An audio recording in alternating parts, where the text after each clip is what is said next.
The Last of Us foi basicamente um marco, um show na história dos videogames. Existia um modo de apresentar os games antes de The Last of Us e depois, porque a gente agora começa a viver a história como se ela fosse um filme, um filme de nossas vidas.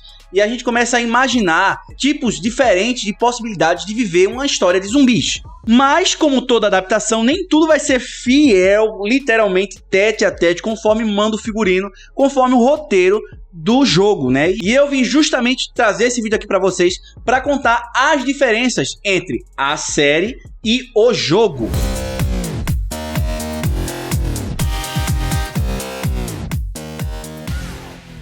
Fala, man! Tranquilo, Natana na área, e sejam muito bem-vindos a mais um vídeo do canal Natanamente. E eu tô muito hypado, porque essa série de Last of Us é a melhor adaptação que já foi feita. Cara, que série incrível! Eu nunca chorei num primeiro episódio de série. E assim, as coisas como estão acontecendo, parece que a gente tá fazendo um compilado de cutscenes do jogo e sendo apresentados em live action pra gente como série. Agora vamos lá, que lógico que vai ser feita a adaptação baseado fielmente como parece ser com o jogo, mas tem algumas coisas que ainda são diferentes. A gente percebeu alguns bisuzinhos, alguns detalhes que foram mostrados e explicados de uma forma diferente como é mostrado no jogo, e eu fiz questão de trazer esses fatos aqui pra vocês. Até agora a gente tá no primeiro episódio ainda da série, no momento que tá sendo gravado esse vídeo. Pode ter mais coisa, mas eu já posso trazer algumas coisas bem interessantes. Só que antes eu vou pedir pra vocês, né, Toretto? Com certeza, né, pai? Se inscreve no canal com o sininho ativado, deixa aí seu like. Até babei, Toretto. É muita emoção, nossa. Deixa aí seu like, fica com o sininho ativado para não perder nenhum vídeo. Eu conto com a ajuda de todos vocês e vamos pro vídeo. Logo no início da série, a gente tem um especialista comentando sobre a evolução dos vírus, fungos e bactérias, e fala de uma possível pandemia, onde os infectados seriam a maioria. Dependendo do modo como a praga se espalhar, bilhões de pessoas morreriam e os humanos pereceriam. Essa luta basicamente seria a derrota da raça humana. Foi muito interessante também, logo no primeiro episódio, que a gente vê assim uma explicação lógica para uma infecção sobre fungos. A gente já percebe desde o jogo que existe possessão, né? Existe uma contaminação por fungos em insetos, e isso é explicado no começo da série, onde os fungos eles conseguem comer o interior dos insetos e tomar conta dos seus corpos, e que os fungos são muito mais perigosos do que simplesmente vírus, porque eles têm essa capacidade. E assim, logo no começo é cogitado a possibilidade, um dos cientistas fala da possibilidade simplesmente de um fungo afetar o ser humano. Lógico que é explicado também que os fungos não conseguiriam sobreviver aos corpos humanos para chegar ao ponto de dominar as mentes. Por quê? O ser humano tem uma temperatura média que varia entre 34 para mais. Então, um fungo não consegue sobreviver nesse tipo de temperatura. Mas aí o cara vai e fala, e se por acaso acontecesse um aquecimento geral e a temperatura dos humanos diminuísse? Uma seleção natural, por exemplo. Esse fungo conseguiria dominar, tomar conta dos seres humanos, e a batalha contra ele seria basicamente perdida, já seria ganha para os fungos. Outra coisa interessante é que o Cordyceps, nessa adaptação da série, ele não é transmitido por esporos. Os esporos, eles não são a forma de contágio em ambientes fechados, como é mostrado no jogo. Mas, por outro lado, a gente conhece as tais garrinhas que elas se espalham nos fungos, correto? Esses pequenos tentáculos aparecem na boca dos infectados e são um grande perigo para os humanos. Realmente, no jogo, a gente entra em ambientes fechados e esses ambientes estão espalhados de esporos.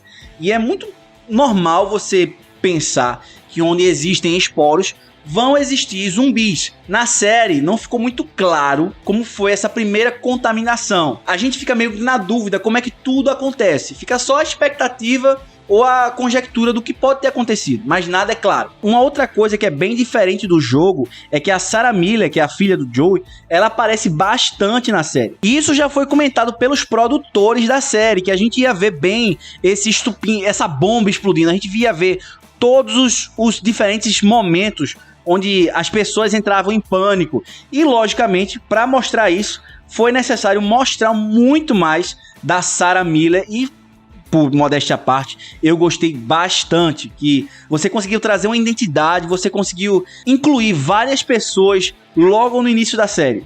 E como logo no começo da série é mostrado um adolescente, é bem interessante as formas como ela encara as dúvidas sobre a infecção, porque ela já tem mais ou menos uma noção de como seria um apocalipse zumbi. Uma outra coisa que é bem diferente da série para o jogo é que a série ela se passa em 2023. No jogo, o dia em que o surto do Cordyceps tomou conta de todo o país se passa em 2013 e não em 2003. Como é apresentado na série. O avanço no tempo de 20 anos se manteve como no produto original, mas o presente acontece em 2023 e não em 2033. E é lógico que vocês perceberam já nesse primeiro episódio que existe uma diferença entre a relação da Tess e o Joe. A personagem da Tess, que é interpretada pela Anna Torv na série The Last of Us, ela vai aparecer um pouco mais próxima do Joe. Em algumas cenas vai ser meio que impossível ver eles deitando juntos.